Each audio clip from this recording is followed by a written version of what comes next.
to this one, I want to tell us a story about an invitation. Okay, 3 men and an invitation. Here's my point. The first one is, di ba, binasa natin kanina, Jesus was asking people as he was walking. Somebody just came into the, out of the blue and said, "Ako, volunteer, di ba? That's the gate crusher. Lord, I will follow you wherever you go." The gate crusher. Masama bang sumunod kay Lord? Hindi. Nakakatawa ako sumunod ka, di ba? It's good that you follow God. But the thing is, this guy was uninvited. He just, di ba? Have you been to a party, ba, birthday mo, Pearl? Biglang may nakita ka, may dumating, di ba? 5 lang in-invite mo, dumating 20. Kasing 5, nag-small group din, in-invite. Ha? Sama ni. Ang food na ko, pang-unom lang, 20 ka. Sumobra naman, di ba? And most of the people that you celebrated are people you don't even know. You call them gate crashers because uso man dire, di ba? Kasal, bunyag, makurat ka, kaya ang invited guest mo pulo, 100 came. The friend of a friend of a friend. That's what happened here. Say, "Lord, I'll follow you," because this guy perhaps saw that when you follow God, wow, parang free McDonald's saka Jollibee, He just multiplies the food. Libre. Amen? I mean, I want to be with Jesus, di ba? People get healed, people get encouraged, and plus, free food. Free food. Kaya they wanna, sabi ni Jesus, birds, di ba? Foxes have holes, birds have nests. I don't even have a place. So you look at that, that's the gate crusher. The self-invited dude. Jesus never called him out, siya tinawag, or demanded he, di ba? Draw near. He just followed because he saw Jesus heal, teach, and multiply a lot of things. Daming free food. Dami ring pera around. So he was not really looking at God. He was looking at, wow, it's enjoyable. Believe me, if people join us with that reason, okay lang. But you should never end there. You should go on. Amen? If people attend your big group, ganun gusto, sige lang. Kasi sige mo kaon. Man, si Lilian mag-big group, daghang pagkaon, magulat, daghan naman ang attendere, mga oras naman ang uban. Di ba? Okay lang yan. Kasi nung sinimulan ako, ganun din ako, gutom ako, so pag may nag-big group doon, attend din ako doon, makikikain ako. Di ba? Not bad. Libre man. Free Coke, free sandwich, Rowena. Ikaw ayaw mo? O, di ba, Josh? Pag architecture student ka, gutom ka man. Libre man. 2-hour break. Kaon. The good thing is, I'm learning also. No? I got filled here, and deep inside, I get filled. I have the wrong motive, but I never stop there. A lot of people stop there. Doon lang ako kasi, ang saya, banding-banding. Discipleship is more than banding. A lot of discipleship that happen, it's not really a heart-to-heart talk or an engaging life. It's just banding. And they talk about their problem, walang solusyon. Puro problema na lang, and they end up just talking about their problems and leave. Discipleship is not about that. It's about sharing your life, finding solution, praying, ministering to one another. So is this guy, "I will follow you." He made the declaration. It was not God who declared, "Follow me," di ba? That means this guy never counted the cost. It was just fun, di ba? So isipin natin, hindi niya nakita eh. You know what? Following Christ will cause you inconvenience. It's not comfortable. Kaya nga sinabi niya, foxes have holes, birds have nests. I don't even have a place to lay my head. You know what Christ was saying? You want to follow me because you think it's fun? I don't feel fun most of the time. Wala akong matulugan. It's uncomfortable for me to leave my mom there, Mary, and my brothers, and live out in the wilderness to be with these dudes. It's inconvenience. I sleep, ang unan ko, bato. Tutulog siyang ganon, di ba? He was telling this guy, don't think following me is just all the fun. It's fun. But believe me, there's uncomfort. There's inconvenience. Are you willing to pay that? Yun ang tanong dun eh. Following Christ is not easy nor comfortable, but it is simple. Simple, yet it will cost you a lot of things. So many Christians are raised not really following Christ. They attend fellowships, join small groups for the activities because people are fun. It's not because andun lang si Lord. Ulitin ko, kung yun ang dahilan natin sa umpisa, okay lang. Pero kung yun ang dahilan lagi na ibang tao, wala, di ba? That's why there's a lot of people that are butterfly Christians because they attend this church and the pastor would share a message or the small group leader share a message that's, wow, uncomfortable. They fly to another flower. That's why there's a lot of butterfly Christians because when it's uncomfortable na they fly to another church. Don't do that. Okay? Let the butterflies do that. You're a Christian, don't do this. I know a guy in Manila. He and his family 70s pa lang, own a chain of motels. Sorry for the word, no? Motel, karamihan niya, puro immoral talaga. 70s, 60s. They built a lot, brand names. Sila yung talagang original na kalaban ng Victoria Court. Anito, lahat ng mga malulupit na motel sa Manila, kanila halos. But this guy, somewhere in the late 80s, got saved. Or early 90s. Lahat po ng business na pinamana sa kanya ng tatay niya, he got it from the dad. And he really is a multimillionaire. And he got saved. He got discipled. He became a follower of Christ. Then he decided to change the concept of his business. Okay? He said, the love motels I have, it will stay, but it will be a family hotel. What? Kikita ba yon? Kumikita ka na eh. Kahit nakapikit. Di ba? Kahit gabi, 24 hours man yung mga motel na yan. Kumikita yan. People just come in. Karami ng mga immoral, pumupunta niya, short time, everywhere. Ang dami nilang motel all over Metro Manila. This guy decided, I'm discipled, I love God, I will be inconvenienced. I will give out my love motels and turn it to be family hotels. Noong 2011, ako, si Online, yan, sila Ella, di ba? Nung umattend tayo ng conference noon, o yung hotel na yun, kay Whedon King yun, yung magandang yun, he turned it to be a family hotel. Naglagay pa siya ng cubicle for prayer. Ha? One time, na-invite kami nung kabubukas lang nun, kasi kakilala ko yung mga pastor na kakilala niya, kami ni Online, sabi ko, first time natin pumasok sa ganito, no? Pero pwede kang pumasok, kung mag-asawa kayo, dapat may ring. Dapat talaga mag-asawa kayo, hindi kayo pwede mag-check-in doon. Kasi karami nag-check-in, hindi naman mag-asawa. Di ba? Mga nagmamadali, mga patago-tago ba? Yung mga hindi makatingin ng diretsyo. Yung pag lumabas, nakatingin na lang, ayaw makita ng taxi driver. Di ba? Mga ganun ba? Kaya tanungin yung taxi driver dito, kilala nila yung mga ano dyan. Suddenly, this guy said, stop it. I will change my business. You know what happened? Immediately, he started to lose serious money. The millions are just parang nalalaglag na lang. Wala na. Ulitin ko sa'yo, following the Lord is inconvenient. It is uncomfortable. But you know what happened to Whedon King? He pushed harder. Lord, people will say, may sira ka ba sa ulo? Nung na-born again ka, nagkaganong ka, you just, di ba? You gave it away. Kabaliktaran siya nung rich young ruler eh. Sabi niya, tinanong ni Lord, di ba? Ibigay mo lahat? Hindi eh. He gave it away.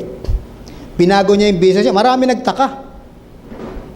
So, inisip niya, magtatayo na lang ako. You know what he did? He did a laundry business. Nung umpisa mahirap, ngayon kumikita na rin. Too many Christians, too many of us think that if I only follow Jesus, I do it because I want to experience blessing. Hello? Kung susunod ka kay Lord and you wanna be blessed, believe me, you're in the right place. But that is not the sole purpose why you follow God. Kasi pag natumigil yung blessing, nasa gitna ka ng trials, ayoko na kay Lord kasi wala nang blessing eh. Itong guy na to, punong-puno ng blessing, tinapo niya yung pera niya. Lord, kung talaga ako follower mo, seriously, babaguhin ko itong hotel business ko. King switched his business plan, started a laundry business. Hindi siya kagad kumita. He kept pushing, giving more focus on following God than his business. Ha? Di ba crazy yun? Yeah, crazy talaga yun. He seek God more. Lord, alam ko I'm losing millions and people are laughing at me. Ayan ang problema sa mga born again eh. Ganun, di ba? He just prayed. Spend more time with people, getting discipled by pastors. There's a measure of loss to him. His business is going down. Change it to a new concept na hindi handa yung mga taga Metro Manila. You know the family hotels? The one that made it work. Kaya nagkaroon ng Kabayan Hotel. Uso na sa Manila ngayon yung mga hotel na pampamilya. Dati puro di ba? Ang hotel na affordable, mayayaman lang yan, Intercon, Shangri-La. He made it a hotel for every all. Especially mga taga-probinsya na walang matiran. Hindi ko naman kayang maggastos ng 22,000 a night doon sa Intercontinental eh. But I can spend 250 a night in a Widen King Hotel and okay yung service. You know what? Kumita. He lost a lot of money, now he earns so much money. Why? Because in those times where he lose money and spend time with God and being discipled, God gave him an idea. Stick to the family hotel. People are laughing because hindi pa uso yan. Ikaw ang nagpauso. Look, it's raking money. Perhaps more than. Pag nakita po kayo ng Kabayan Hotel sa mga ibang hotel na family hotel sa Manila, most probably, the guy paid so much and God bless him so much. Why? Because he finally found a person who's willing to lose millions because he loved God. Tanong ko sa inyo, are you willing to lose what you have? That's discipleship. Yeah. You wanna jump into the bandwagon? I wanna be at BCI kasi it's fun. Okay, come here. But don't be here for the fun. Understand that God will take something from you to inconvenience you because you will pass a time of testing. Amen? This is my prayer. Lord, you call us to discipleship. You call us alone. So that after that, I can call a lot more people so that they can spend time with me and you. So that they can also reach others. Amen? Let's walk, and follow God the way He wants us. Yung isa naman, RSVP. Ano ba sa French yan? Si Louis magaling. Ano may RSVP? Resuscite vofle? Responde so vofle. Ang hirap, hindi ako French eh. RSVP. This one, he invited. The personally invited guest. Diba? Sabi niya, follow me. He gave the perfect alibi. Lord, first, let me go and bury my father. Wow, nakaka-touch. You know the truth? Buhay pa yung tatay niya, malakas pa eh. Ano, ililibing niya? What? Sabi niya, let the dead bury their dead. Sabi mo, napakatigas naman ng puso ni Lord. Diyos ka, babad ka.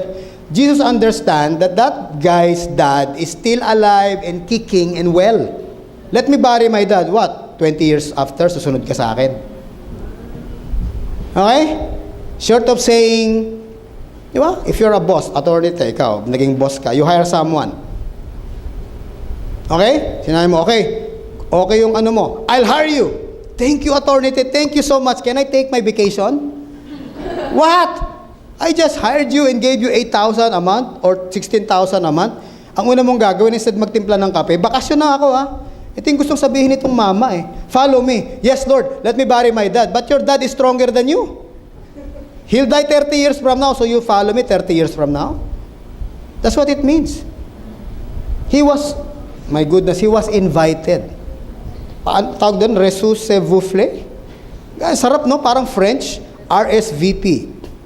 Amen? Kaya pag may kasalan, nakalagay RSVP, huwag ka mag-invite unless meron ka nun, ha? Ayaw, pagkuhan ka ng baryo-baryo nga, RSVP, tara, 100. Nag-invite ka rin. Don't do that. RSVP is a personal invitation. If it's not you, don't go. Others can't come. It's just you. Ito yung pinapapunta niya eh. Come, follow me.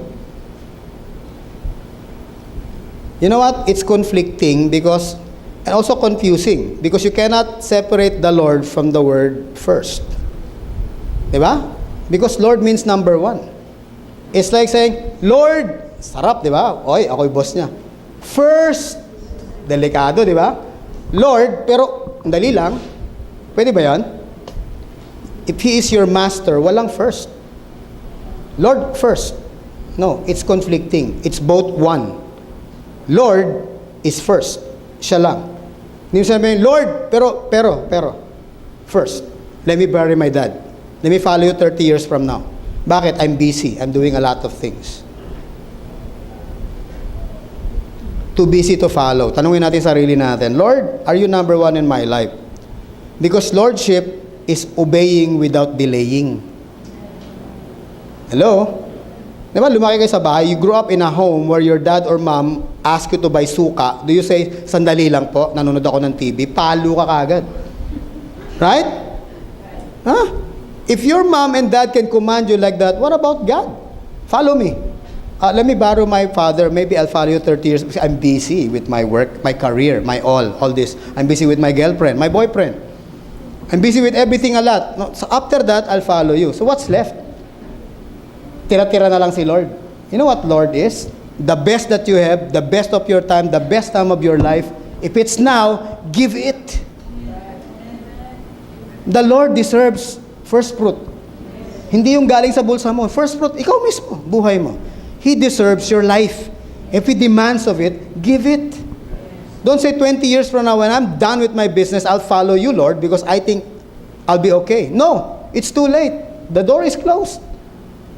Go, because He asked you. If God asks you to follow Him, it's because He will provide for you. Ang dami kasi natatakot, if I follow God, paano? Sino magpapasweldo? You know what, we went to ministry, my father-in-law shook his head. Kasi, the other sister of Oline married an engineer from Mapua. Talaga naman, wow, big time, di ba? She was the second child at another daughter, and he married a pastor. Tingnan ako nung father-in-law ko. I mean, Oline and his family owns a lot in Isabela. They have lands there. Me, I don't even own a paso with ano. Ang lakas ng loob ko, yung kamay ni Oline sa tatay niya, di ba? He toured me doon sa mga bakahan nila. Sabi mo, wow, ano po, lupa namin. Yeah. I'm not impressed. Anong papakain mo sa anak ko? Sabi ko, tay, sa totoo lang, hindi ko gugutumin anak mo. Obvious naman, no? Hindi ko ginutom si Oline. Ganun ko kamahal yan eh. Pag sabi niya, Heart, lumalaki na ako kasi pangako kay Papang, hindi kita gugutumin eh. Yeah. Saan ka kuha ng pera? Pastor ka lang. I don't blame my father-in-law. I mean, he provided for everything of his children. Walang hiniling yung mga yan na hindi binigay. Kahit imposible, binibigay.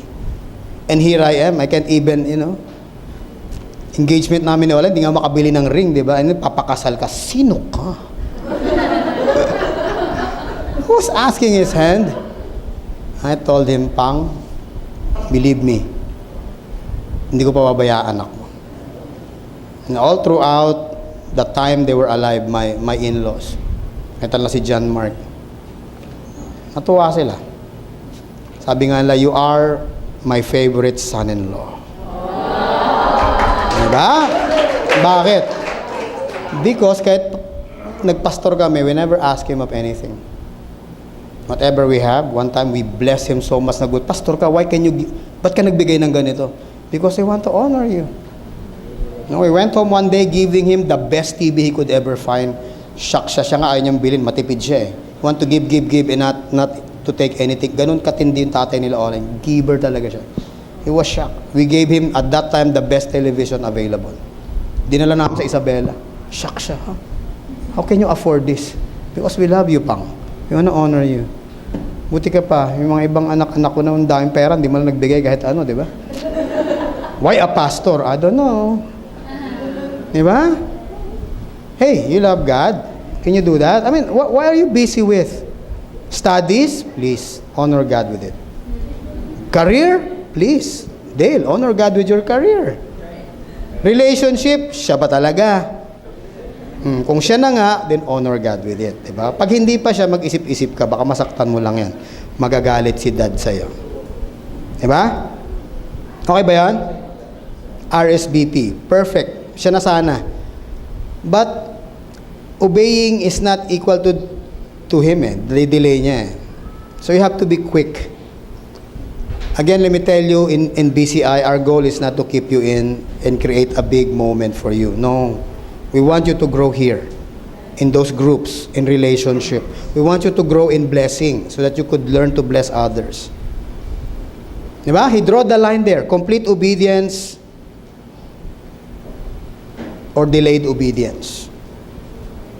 Kaya sabi niya, let the dead bury the dead. Sabi niya, tatay mo mamatay 30 years from now. Sumunod ka na sa akin. May time din ako sa kanya. Third, the casual inquirer.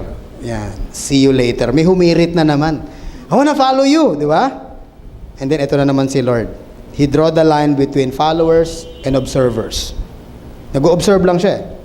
That's why he said, no one puts his hand on the plow. Wala daw nag-aararo. Di ba? We are in a place where there's a lot of farms. Have you seen farmers looking... Ganon? Wala, di ba? Have you seen farmers nagtitext?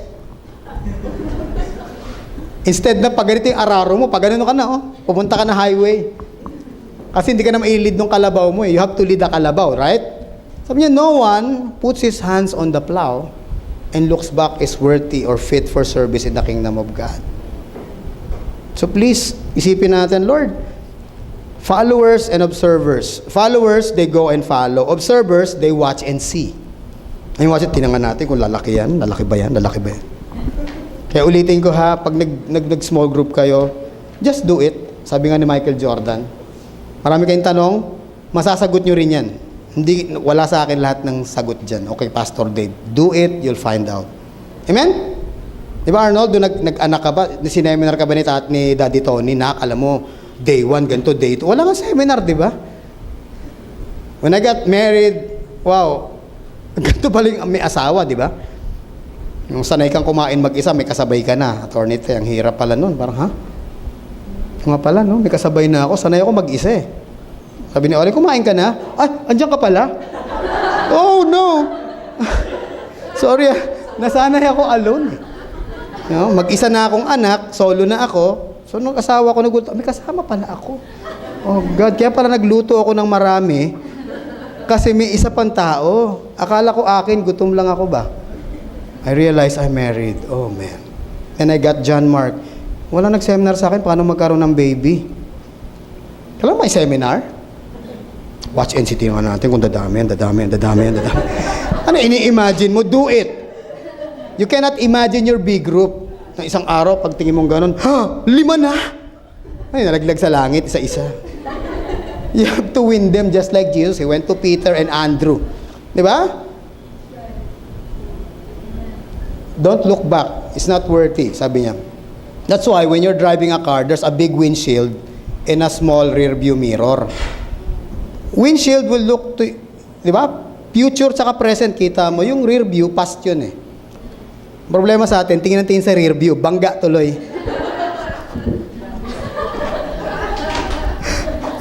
The problem with rear view mirror is it makes the rear bigger. Tama? You look at rear view, ang laki, di ba? Ronel? Ha, nakuha mo na. Malayo pa yon, hindi yung tatama eh. Ngayon, hindi ka nga binangga, bumangga ka naman sa harapan because pakalaki ng mirror, ng salamin, you don't look in front. Sabi niya, the same way pag-aararo tsaka pagdadrive. When you drive, look straight. Amen? Dale, paborita kita eh. No, may kotse ka na, tapos may kasama ka doon, engage ka, nawa ka sa kamay. Wow, sarap. Tumingin ka doon, bro. Tingin. Mababangga kayo. Yung pala, 40 na yung takbo mo, 30 lang, huli ka. LTO. Gukdun ka. Tanaw in front ba? Tanaw. Lord, tanaw lang ko ha. Okay. Ang tawag ko kay see you later, si Mr. Teka Teka. Diba? Teka Teka? No. Philippines made one of the best guns in the world. It's called Paltik. Gawa sa Danao, sa Cebu, di ba? It's teka-teka because if I'm shooting like, sino mong gusto i-shoot? Si Mark. Pusilon ba? Pusilon na. Wala, pumutok ba? Teka-teka yun. Umiikot na yung bola. Wala na, nasaksakan ng kalaban mo. Bang! Wala na. Walis na. Wala paltik ba? Ana po si Mr. Kuhan, teka-teka ba? Lord, follow me, pero teka-teka ba? If Jesus is your Lord, He belongs to the A-list.